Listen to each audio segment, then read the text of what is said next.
Et bonjour et bienvenue sur le podcast Journal intime d'un artiste borné. Et je vais prendre quelques minutes avant le début de l'épisode pour déjà vous remercier pour vos nombreux retours que j'ai depuis le début de la diffusion de ce podcast le 1er janvier. Ça me touche beaucoup.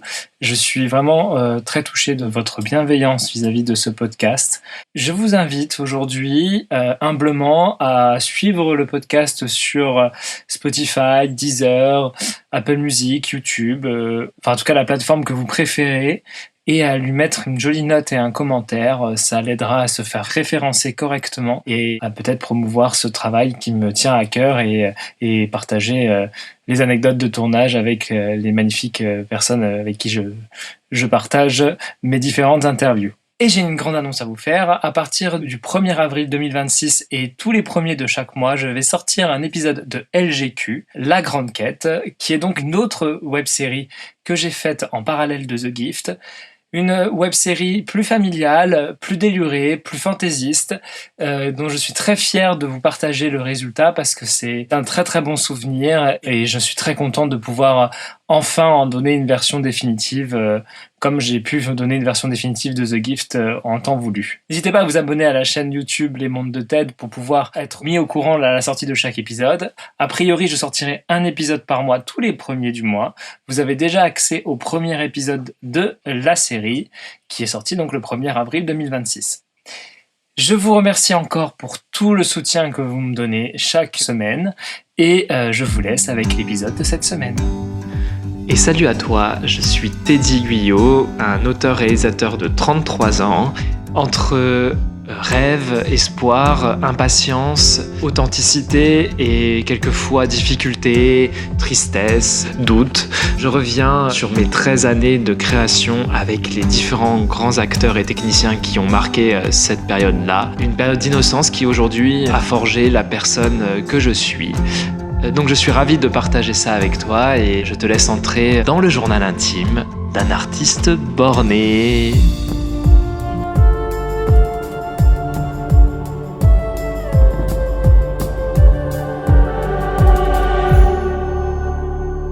Et bonjour et bienvenue sur le podcast Journal intime d'un artiste borné. Et aujourd'hui, nous analysons l'épisode 7 de la saison 1 avec Adrien Bailly. Bonjour Adrien, comment tu vas ? Salut Teddy, ça va super et toi ? Eh ben c'est super de te retrouver sur le podcast pour une deuxième analyse d'épisode sur la saison. Oui, tu es donc de retour pour cet épisode parce que à l'origine, je dis bien à l'origine, tu as écrit le scénario de cet épisode. Oui, tout à fait. Et c'est vrai que quand on le regarde maintenant, avec les multiples montages, quand je dis multiples, je sais pas, il y a eu peut-être 3 montages différents. Oui, au moins, oui. Au moins, l'épisode, oui. Voilà. Bah finalement, ne subsiste pas grand-chose du scénario de base. Oui, voilà. Surtout qu'il y a plein de choses qui s'ajoutent, on en parlait, qui n'étaient pas du tout présents dans le scénario de base, qui était beaucoup plus simple. Donc je résume un peu l'épisode qu'on a vu. On a vu un épisode qui suit celui de la découverte des vampires, donc qui va développer un petit peu plus la relation entre Delia et Phoebe, et qui va développer aussi pas mal le passé de Peter, c'est-à-dire on retrouve Peter à la fin du dernier épisode qu'on a vu la semaine dernière, et cette fois Peter est dans le présent, il a plus tout à fait ses souvenirs, mais on continue à suivre quand même ce qui lui est arrivé dans le laps de temps où il est parti. Maintenant c'est du flashback. Et donc on suit Peter qui est nouvellement de retour et qui doit affronter une épidémie de zombies, donc des gens qui sont devenus un peu débiles, en essayant de faire revenir leur grand-père dans le présent. Donc ça c'est l'histoire qui avait de base que tu avais écrite. Parce que le grand-père a la solution contre... Oui voilà, parce que le grand-père est censé avoir la solution, et la solution c'est que lui-même peut le détruire en avance, parce qu'il a déjà affronté, il sait où il est, donc il va le détruire avant que les événements arrivent, ce qui fait que les événements vont s'annuler en fait. Yes. Quand j'ai trouvé cet épisode, avec le recul et donc avec les nouvelles montures en fait, de cet épisode, qui est beaucoup plus complexe que celle qu'il y avait à la base. Eh ben oui, c'est bien. On voit l'entraînement de Pips. On voit qu'il s'est bien entraîné pendant... Combien de temps il a vécu ? 6 mois ? Au final, il reste 2 ans là-bas. Ah, il reste 2 ans. Ok, combien de temps il disparaît Nous, il nous reste 6 mois. En fait, le temps est différent. Ouais, d'accord, le temps perçu. Ouais, voilà. Ok. Ça marche. Donc on voit son entraînement, tout ça. On voit que les premières fois où il se lie d'amitié avec Pandore, parce que voilà. on voit l'attaque On voit qu'il enferme Barbas une première fois dans le livre, en fait, dans la malle qui est en fait le livre. Voilà, donc c'est des nouvelles scènes que toi t'avais jamais. Enfin, si t'avais certainement dû voir en visionnage, mais t'avais jamais. Oui, je l'avais vu en visionnage, mais moi j'ai pas du tout assisté au tournage à l'époque. J'étais plus franchement dans le projet, enfin à part ultra ponctuellement quoi. Oui, c'était en 2017. C'était en 2017, voilà. Donc parce qu'il y a aussi un flashback qui me concerne mon personnage. Oui, exactement. Un flashback avec Delia. C'est un autre épisode. C'était un épisode à part entière qui se passait. Il y a encore, mais il est dans la saison 2 cette fois. Et en fait, et là on voit tout en entier. Voilà, c'est ça. En fait, dans la saison 2, j'ai voulu remettre un peu Delia en avant qu'elle meure. Okay. Et donc il y a un épisode où tu es en train de dormir avec elle, qui était une scène à la base de cet épisode-là, mais maintenant c'est devenu une scène d'introduction de cet épisode. Okay. Où elle dort, elle s'en va, et on se retourne dans ton rêve et on découvre ton voyage dans le temps. Voilà, d'accord, ok, du coup tu as recasé. Oui, mais en fait, la saison 2, elle raconte des contes à chaque fois, et on part de l'Antiquité et on va jusqu'au temps présent et on découvre tout ce qui s'est passé dans l'ordre chronologique. Ok. Donc oui, c'est vrai que c'est un épisode qui fait un parallèle entre Phoebe et Pips qui vivent des expériences dans le passé. Parce que Phoebe, pareil, il se retrouve dans le passé. Et il fait 8 ans une nuit, lui. Voilà, donc les deux sont ça, c'est dans l'épisode des d'avant, transports, quoi, oui, comme ça. Mais lui, c'est dû à son pouvoir. Parce que Phoebe développe le voyage dans le temps. C'est ça. On comprend l'origine de la relation avec Delia. Alors on comprend pas tout, peut-être parce qu'il n'y a pas tous les éléments. Alors les éléments de cette relation-là, ils sont plus dans l'épisode, même l'épisode précédent, parce qu'en fait, si tu te rappelles, l'épisode que tu pars dans le passé, il était coupé en deux, et la deuxième partie, elle reste l'épisode 6 de cette saison. Ok. Donc l'épisode où tu reviens dans le présent, en fait ça s'ouvre. Dans l'épisode d'avant, on découvrait Delia qui faisait la formule pour devenir le monstre. Et après, en fait, tu te réveilles directement et tu dis Delia, et en fait tu viens me parler en me disant mais j'ai voyagé dans le temps, et il y a tout l'épisode où tu es un peu paumé dans les deux époques, et à la fin tu sauves Delia, donc le fameux combat où tu te fais mordre par Valentin. C'est vrai.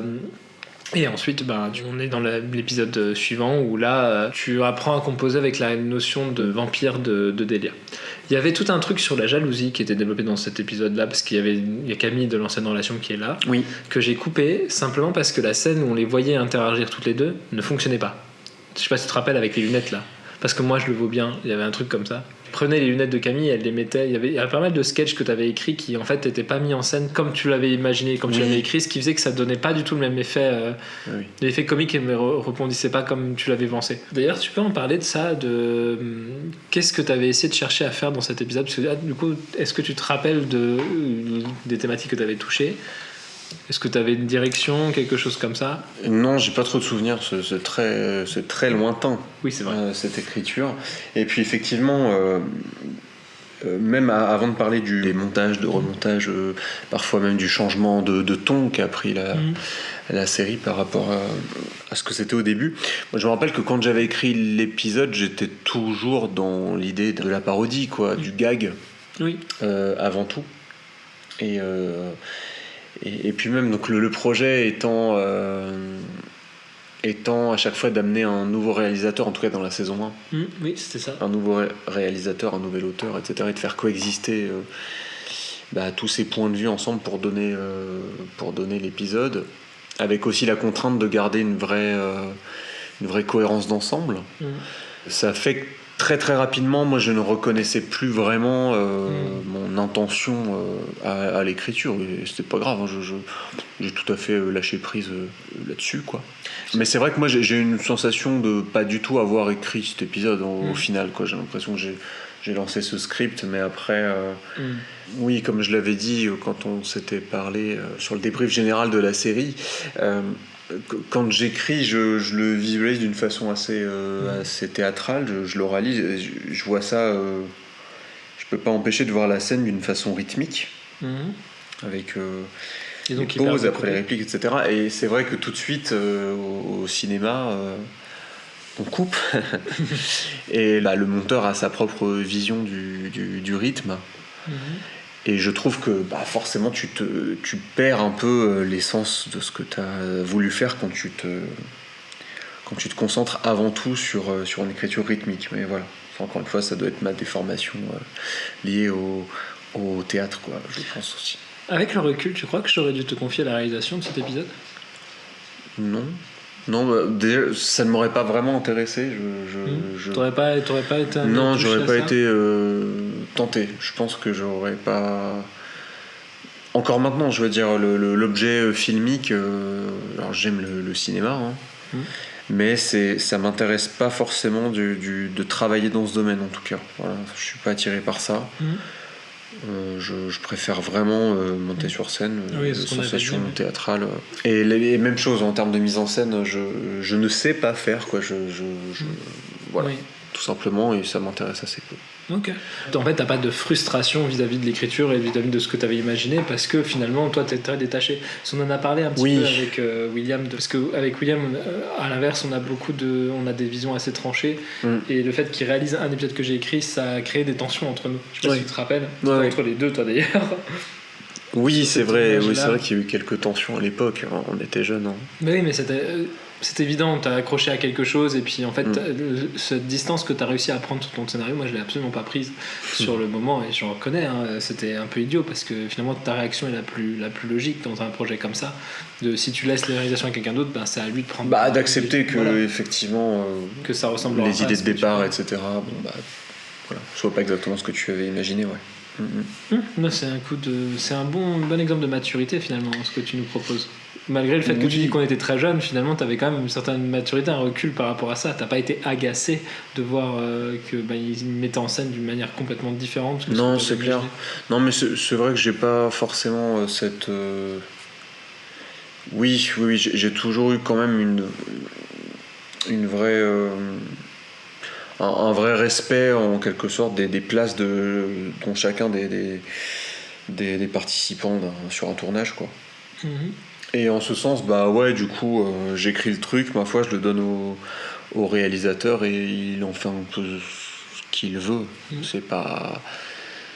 Je dirais pas ça effectivement d'un projet que j'ai la volonté de signer, de pousser professionnellement, mais là encore une fois on était c'était de l'expérimentation. C'était vraiment de l'expérimentation. Je sais pas, on a tourné ça quelques mois après le début de vraiment qu'on ait commencé.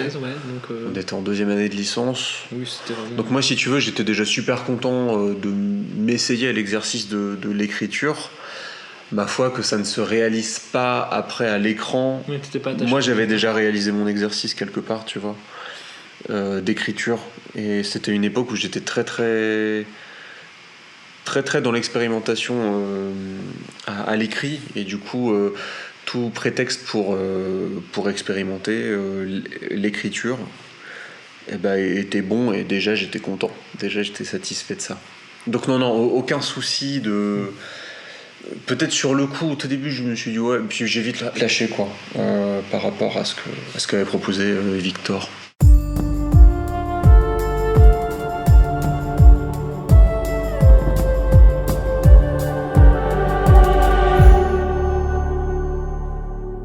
Qu'est-ce que tu en penses finalement de cet épisode dans sa structure finale ? On peut dire ça, oui.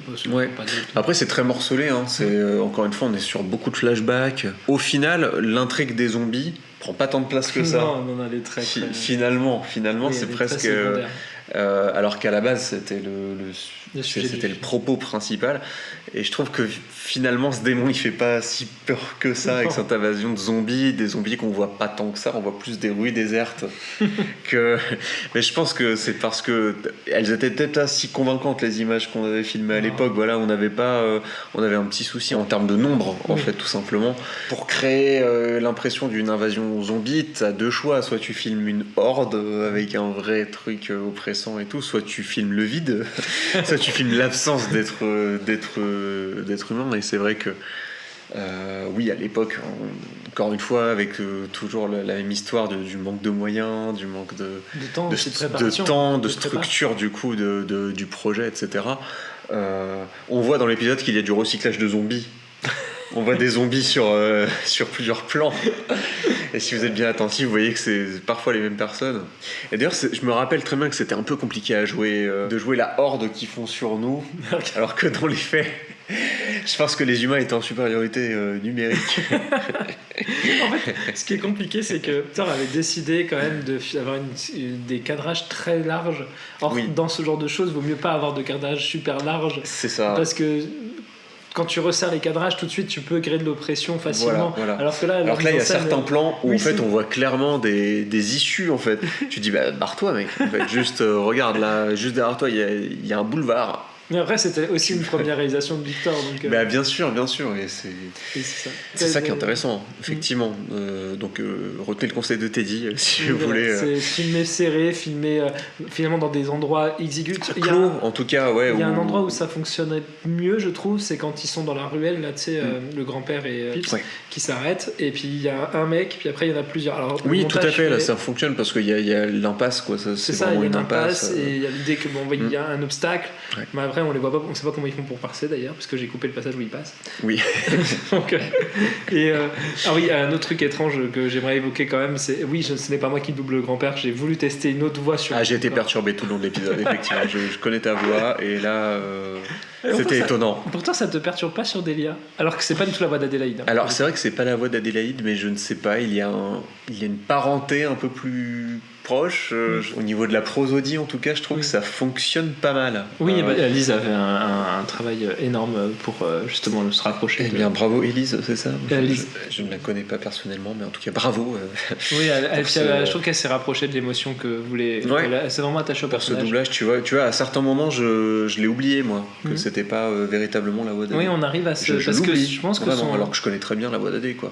Sa voix s'approche du physique d'Adé, peut-être, c'est ça. Parce que le mec qui m'a doublé, il a pas du tout mon physique. Et ça se sent, ça se sent. Ouais, c'est un grand gabarit bien musclé. Et moi, je suis absolument pas musclé. Ça, ouais. Donc oui, c'était une expérimentation. Le grand-père revient, mais c'est moi qui le redouble après. Voilà, je le dis, il n'y a plus d'histoire de... Tu veux dire plus tard dans la série, plus tard dans la série, il y a 2 épisodes où il apparaît. Il revient, mais c'est toi qui le double. Et cette fois, c'est moi qui le double. Je l'ai pas rappelé, j'ai pas refait de doublage, donc c'est moi qui reprends le rôle du grand-père, et ça vaut mieux, je trouve, en termes d'intention de jeu aussi. Il y a une justification scénaristique Non, c'est 2 saisons après, voilà. Donc c'est normal si je ne comprends pas tout, du coup, finalement, dans cette série. T'es en train d'essayer de me dire que j'ai pas assez justifié les choses. Tu veux qu'on refasse un tournage pour justifier le changement de voix du grand-père ? Je serai pour. Voilà, je prends mon agenda. On comprend mieux pourquoi j'ai fait des tournages pendant 11 ans. En 2027, je suis dispo si tu veux pour tourner. Pour les 15 ans de la série. On fera la saison 5. J'ai des cheveux blancs maintenant. D'ailleurs, on peut parler des perruques peut-être. Ah mon dieu, l'enfer, les perruques qui brillent dans la. Parce que autant l'histoire, parfois j'ai un peu du mal à suivre, voilà, effectivement, je suis un peu distrait. Mais oui, cette constellation de. Je ne sais pas ce qu'on a dans les cheveux, mais ça s'apparente à des poux ou à des poux luminescents. Je comprends pas pourquoi elle brille, mais je pense que c'est parce que c'est du plastique, tu vois, c'est des perruques de mauvaise qualité. En plus, elle tranche tellement avec la perruque de Pandore qui, elle, est très propre. Oui, c'est du coup, ça fait. Mais il y a eu une réduction budgétaire, on leur met des radons laveurs morts sur la tête. C'est vrai. Et puis Adé, elle a absolument pas besoin de perruque, parce qu'elle avait un carré très moderne à l'époque. Et ça faisait trancher avec l'époque, et c'était dommage. C'est dommage, j'aurais dû lui dire quand je l'ai casté, parce que j'ai casté Adé, je lui ai proposé le rôle quand on tournait l'épisode 3, parce que quand elle m'a vu arriver dans couverte de farine avec des. Bon, voilà, on a fini par en discuter, et je lui ai dit est-ce que ce serait partant pour jouer un rôle dedans et tout, donc elle a accepté, et c'était très très chouette de la voir sur le tournage. Mais à l'époque elle avait les cheveux longs, donc moi j'ai imaginé le personnage avec les cheveux assez longs, et sauf que l'amateurisme et le manque de préparation fait que les comédiens ils font ce qu'ils veulent en fait, c'est du bénévolat encore. Donc elle arrive avec une coupe carrée très prononcée qui lui va très bien, et donc la seule solution que j'ai trouvée c'était des perruques. Ce qui est assez drôle, c'est que le problème s'est représenté aussi dans les tournages plus modernes. Là t'as Benoît qui joue Barbas, il a les cheveux longs aussi. J'ai vu ça, ouais. Oui, parce que lui aussi voulait couper ses cheveux entre 2 tournages, et que lui avait les cheveux trop longs là, et les scènes devaient suivre, donc ça n'avait pas de sens de le garder avec des cheveux courts et des cheveux longs. Donc j'ai dit en fait tant pis, on va faire un truc qui va faire cohérent, et donc il se tape une perruque à cause de ça, et il déteste ces images. À chaque fois qu'il voit ces images, il se dit mon dieu, quelle voix. C'est vrai que j'ai un peu de mal moi aussi avec ma tête cheveux longs me perturbe un peu. Je n'ai jamais eu de toute ma vie les cheveux longs. Ça c'est dans les tournages de The Gift. Je ne sais plus qui m'avait dit que ça m'allait pas si mal. Je pense que cette personne t'a menti. Bon, je n'ai jamais été de cet avis, voilà. Voilà. Non, mais c'est bien parce qu'au moins. Tu sais à qui tu me fais penser ? Non ? Tu as déjà vu Roméo et Juliette, la comédie musicale ? Tu fais penser à Roméo de la comédie musicale. Tu regarderas. Roméo et Juliette, tu sais. Tu regarderas, tu lui ressembles vraiment. À chaque fois que je vois Roméo. Écoute, ok. Et Delia était ma Juliette. Oui, super. voilà, c'est ça. Mais en tout cas, oui, il y a pour l'éternité, là, avec cette histoire d'amour entre Delia et... Oui, avec ma magnifique reprise de l'amour, la rose et l'armure que j'ai chanté, et pourtant c'est un exercice que j'ai vraiment eu du mal à faire, mais j'avais envie de... En fait, je trouve que cette chanson illustrait très bien cette relation avec la rose, avec la métaphore de la rose, et pour l'anecdote, je devais chanter toute la chanson pour le générique de fin. J'ai réussi à chanter que sa partie que t'as entendue. Après, j'étais épuisé. Je suis pas un chanteur, et ça se sent d'ailleurs, mais voilà, okay. Je suis fier de l'avoir fait. Bah, bravo, félicitations. Mais je me suis mis en difficulté quand même. Ah, mais t'as donné de toi globalement sur cette série. Ouais, voilà. C'est clair. Donc c'était la petite anecdote. Et c'est pour ça que c'est le personnage de Prue qui chante cette chanson, alors que logiquement ça aurait été soit avec une voix externe, soit le personnage d'Adrien, enfin, le Feub qui aurait dû chanter. Mais bon, je t'aurais pas fait revenir pour chanter la rose et l'armure. Déjà que je t'en demandais pas mal sur ce tournage. Déjà je te demande de faire une scène érotique avec une perruque qui brille. C'est vrai que ça aide pas à se mettre dedans, mais pourquoi pas. Finalement, tu pourras dire qu'une fois dans ta vie, tu as eu un rapport sexuel dans une grotte avec une perruque sur la tête. Mais qui te dit que ça n'est pas arrivé au moins une fois, et filmé. En tout cas, c'était la première fois de ma vie. Voilà. Après, c'est vrai que j'ai pris goût et depuis, je visite quelques grottes, effectivement. Mais non, bien sûr, je ne mets pas de perruque.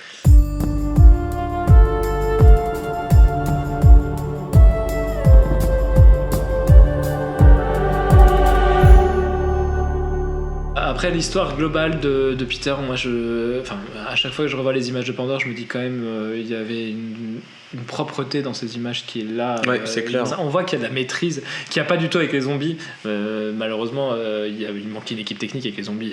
On a franchement, je me dis, très honnêtement, tu me dis ce que tu en penses, mais avec les connaissances et la manière de mettre en scène les passages avec Pandore, les autres passages auraient été très très cool aussi en fait. Bon, oui, je pense, c'est clair. Et puis même le recul en termes de... tous, à cette époque, on était étudiants, donc on expérimentait sans arrêt. C'est le but d'être étudiant. Et c'est vrai qu'on se sent progresser quand même d'année en année. Et là, on le sent, en fait, je trouve, la différence de maturité de jeu entre les passages de Pandore et... William, on peut en parler, le jeu de William dans cet épisode, qui commence par ce hurlement là déchirant qu'il a au début de l'épisode. Ouais. Alors, pour l'anecdote, ce passage-là, il a été aussi poignant en réel que dans la fiction parce qu'il ne nous a pas prévenus. Donc on était avec Valentin qui était cadreur à ce moment-là. Valentin le connaissait très peu, il n'avait jamais vraiment vu jouer du drame. Moi je savais, il nous avait déjà fait 2-3 fois des coups comme ça où il se mettait à avoir des moments d'émotion assez fortes, assez vraiment bien joués. Et là il arrive. Et il lâche ce hurlement, d'ailleurs qui a défoncé les oreilles de Florian au passage. Ah bah ça oui, les preneurs de son. Mais vraiment d'un poignant, je trouve qu'on sent bien le calvaire que vit son personnage et qui est aux antipodes de sa manière de jouer la peur dans l'épisode qu'on a regardé il y a quelques semaines ensemble, tu vois, là où il était collé contre un mur et puis qu'il bougeait sur place. Bah oui, non, c'est clair, on sent ça, on sent cette progression et c'est ce qui fait l'hétérogénéité au sein même des épisodes qui des fois peuvent perturber et puis au final je trouve que ça lui donne un certain charme en fait à cette série. Ah bah oui, c'est sûr, un caractère un petit peu unique. C'est un peu quand je faisais le montage dans les dernières années où j'ai fait le montage, j'avais un peu l'impression d'avoir la créature de Frankenstein, oui bien sûr, où tu rafistoles des morceaux, tu te débrouilles pour rafistoler, t'essayes de faire des choses un petit peu aléatoires mais finalement ça donne vraiment une image de nous pendant une dizaine d'années quoi. Oui c'est ça, c'est une fresque quoi. Chaque épisode tu vois des fois dans l'épisode t'as 10 ans de tournage quasiment en fait. Oui c'est ça, donc c'est assez fou. Oui c'est fou puis voilà, moi j'aime bien ce côté là un peu, ça lui donne au moins il se sera jamais un autre projet ne sera jamais aussi bizarre et aussi monté mal branlé que celui-là et j'en suis très content d'en avoir au moins un qui est mal branlé dans ma vie, tu vois. Il y a un truc qui est incroyable dans cette série, je sais pas si je vais te le raconter. Dans la saison 2 t'as 2 épisodes qui suivent. Dans un épisode tu as Sullivan qui a 16 ans qui joue mon personnage à moi, et dans l'épisode suivant t'as Sullivan qui a 10 ans qui joue le même personnage. Et en fait, c'est lui-même qui joue le même personnage à 2 âges complètement différents sur 2 épisodes qui suivent. Je trouve ça incroyable. Bah ça, je veux dire, même les séries les plus tunés quoi n'arrivent pas à faire rajeunir les comédiens de 10 ans voilà, en espace de quelques mois quoi. Voilà, c'est ça.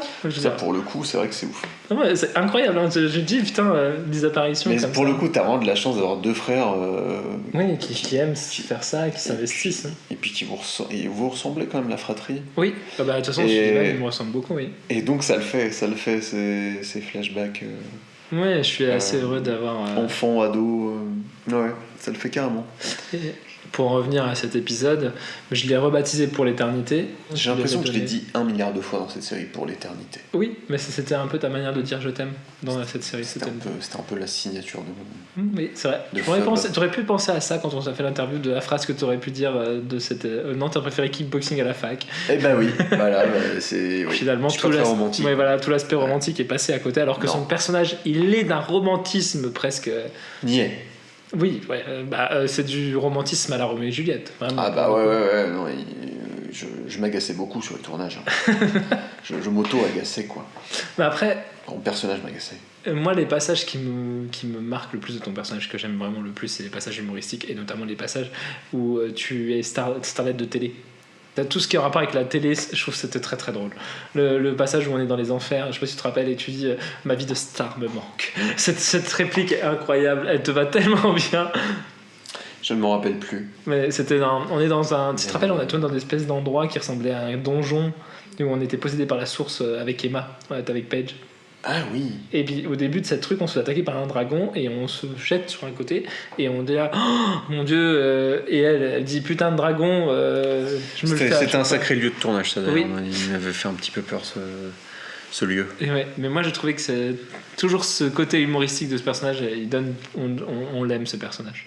Et là dans cet épisode-là, il a un truc un peu tragique. On commence à tracer son destin un peu tragique en amour parce qu'on comprend qu'il a du mal avec le fait qu'elle est vampire. Ouais. Et que finalement ça casse quelque chose entre eux déjà. On peut le comprendre. Hein. Oui, en même temps, t'as vu le maquillage. C'est vrai. La prochaine fois qu'on fait des vampires, on les fait subtils. On les fait comme dans Twilight, ils brillent au soleil. Voilà, comme ça, on tourne des scènes au soleil. Comme ça, on a de la lumière. Bah pour le coup, ils brillent vraiment au soleil avec leur coiffure, déjà, dans la série. C'est ça, en fait. C'est des boules disco. Voilà. Bah alors, moi, du coup, je devrais pas briller au soleil. Il y a une cohérence. Il aurait fallu qu'on maquille ta perruque. C'est ça. Mais oui, en fait, ce personnage de feu, là, dis donc, moi j'avais commenté l'épisode 4, c'était l'épisode 4 déjà. Il a un sacré passif, hein. Ah oui. Dis donc, il a du mérite pour rigoler encore au présent, je veux dire. Ah oui, non, il a des grosses, il a des gros bagages qui sont très développés. Tu sais qu'à la base, on l'avait pensé avec William, on pensait que c'était toi le personnage principal de la série, donc c'est pour ça que tu avais un développement beaucoup plus conséquent que nous, nos personnages qui avaient finalement peu de choses. Moi, on savait qu'il avait peur de l'eau à cause de la mort du père, parce que dans la série de base, Prue, la sœur, a un traumatisme de l'eau par rapport à la mort de leur mère. Ah oui, je croyais que Prue avait peur des pommes de douche, moi. Je savais pas comment c'était l'eau. Oui, mais non, ça marche aussi avec les robinets, tu l'as vu. Et les robinets, c'est ça. En fait, tout ce qui tue au tri.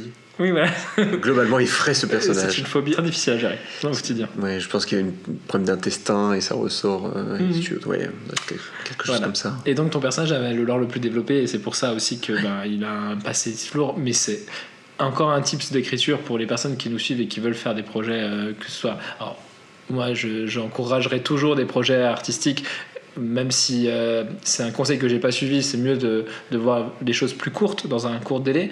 Moi, ce que je disais, j'aurais préféré que ce soit une anthologie, finalement, que ce soit des histoires bien uniques, avec les mêmes acteurs, mais des histoires uniques. Nous, ça nous aurait vachement plus motivé, parce que par exemple, ton histoire de zombie, elle aurait pas eu besoin d'avoir la continuité, et tu aurais pu faire une histoire de zombie vraiment établie. On aurait pu faire un lien, je sais pas, une ligne directrice un peu à la Conte de la Crypte, par exemple. Mais bon, c'est pas ce qui a été fait, mais ce que je ferais aujourd'hui, ce serait une anthologie. Et on donne pas un background comme ça à un personnage. Enfin, pas aussi lourd. Ton personnage, il avait tellement un truc lourd derrière lui qu'il a dû se traîner ça. Là, et ça lui donnait tout de suite une lourdeur. Ouais, ça le plombait un peu, ouais. Ouais, effectivement. Alors qu'il aurait été léger. Après, ça lui a enlevé de la naïveté, mais voilà. Ouais. Mais pour cet épisode-là, il s'ajoute une nouvelle difficulté. Je sors, ma meuf, c'est un vampire, voilà. Et oui, c'est pas facile à accepter. Hein. Voilà. Et on note aussi que ta manière de te défendre, elle est quand même assez originale avec des paquets de brioches. Oui, effectivement, ça dans le générique. Ouais. Qui était une scène à part d'ouverture à la base, cette scène. Là, c'était la première scène. Oui, effectivement. C'est dire si justement tout a été trafiqué, oui. Tu peux le dire. Renversé, effacé, remonté. D'ailleurs, il y a une incohérence dans cet épisode. Alors, il n'y en a pas qu'une seule, mais il y en a une vraiment flagrante dans l'histoire. C'est que dans cet épisode, on parle du président François Hollande. Alors que dans l'histoire, dans quelques épisodes après, mais comme ça a été tourné 4 ans après, c'est différent, c'est pas François Hollande le président, c'est Marc Leroy, c'est un personnage fictif qui intervient. Donc il y a une petite, si on regarde, une petite incohérence parce qu'à la base on voulait inclure ça dans la réalité, mais comme on a créé le personnage de Marc Leroy plus tard, oui. Voilà. Donc ça c'est un peu la construction épileptique et puis sur plusieurs années qui fait que y a des petites incohérences qui se sont mêlées. Fatalement, ouais, tu peux pas tout contrôler. Hein. C'est ça. Ouais, c'est compliqué. Est-ce que tu as encore d'autres choses à dire sur notre épisode qui finalement est un filler des narrations qui sont introduites depuis l'épisode 5? Finalement, il y a très peu de choses qui sont concrètes à cet épisode, finalement. Effectivement, je retiens quoi cette histoire improbable de jalousie d'un vampire jaloux d'un zombie avec un être humain, c'est-à-dire mon personnage, Fub, au milieu. Et qui en veut au vampire d'avoir frappé trop fort son zombie d'amour, son zombie d'ex. Et ça, je trouvais ça poignant, moi. Voilà, l'empathie qu'on peut avoir pour un zombie, je trouve que c'est pas assez dit. Souvent, je trouve qu'on fait pas cas de ces petits individus. Et là, je trouve que l'épisode, pour le coup, il montre que derrière la chair morte, il y a un cœur mort aussi, certes, mais qui bat et qui bat plus. Qui bat plus, mais qui a mérite d'exister. Et... Ah, tu crois que ces zombies sont morts? Pour moi, ils sont juste débiles. Hein. C'est juste vraiment des zombies dans le sens débile. Hein. Parce qu'ils n'ont aucun maquillage qui marche. Enfin, c'est vraiment, pour moi, c'était des zombies débiles. C'est vrai que je l'avais écrit comme ça. Maintenant que tu me le dis, effectivement. C'est dire comme ça remonte parce qu'il se souvient plus de ce qu'il avait écrit. Non, mais attendez, les amis, ça fait quand même. C'était 13 ans. 12 ans 13 ans. Ouais, 13 ans. C'était en 2012, je pense, c'est en 2012 que tu l'as écrit. Voilà. Donc. Ouais, oui, non, mais j'entends. Le Clin a coulé sous les ponts. Oui, le Clin, c'est la rivière de Poitiers. Oui, voilà, dédicace au Poitevin. Oui, Poitevin. Eh bien, super pour cet épisode. Oui, je suis content. Tiens, est-ce que tu as un meilleur ressenti que les derniers épisodes qu'on a regardés ensemble? Oui, j'ai de meilleurs souvenirs. Moi, j'aimais bien le tournage là dans les grottes, etc. Le flashback avec ce qui se passait avec Delia, etc. C'est plutôt un bon souvenir. On était à la campagne, on était dans un chouette lieu. Le cadre de tournage était très chouette. Et sinon, oui, sur l'épisode, le rendu de l'épisode, c'est quand Pips est dans le passé là. Oui, je trouve que ça rend très bien et donc voilà. Bref, la dynamique de l'épisode, je trouvais très chouette. Eh bien, très bien. Merci beaucoup. Merci à toi, Teddy. Écoute, au plaisir de recommander un épisode, je ne sais quand. Oui. Merci à toi de te prêter au jeu et puis je dis merci aux auditeurs de nous avoir écoutés jusqu'au bout et je vous dis à la semaine prochaine pour un nouveau podcast. Bye bye. Vous venez d'écouter un épisode du podcast Journal intime d'un artiste borné. Si mon travail vous intéresse et que vous souhaitez en apprendre plus sur mes nouveaux projets, je vous invite à vous abonner à ma chaîne YouTube Les Mondes de Ted et également me suivre sur Instagram sur Les Mondes de Ted. La musique qui nous accompagne dans cet épisode a été composée par Florian Jacob. Et le montage et l'écriture, la réalisation par moi-même, Teddy Guyot. Je vous remercie de votre écoute et je vous dis à la semaine prochaine pour un nouvel épisode.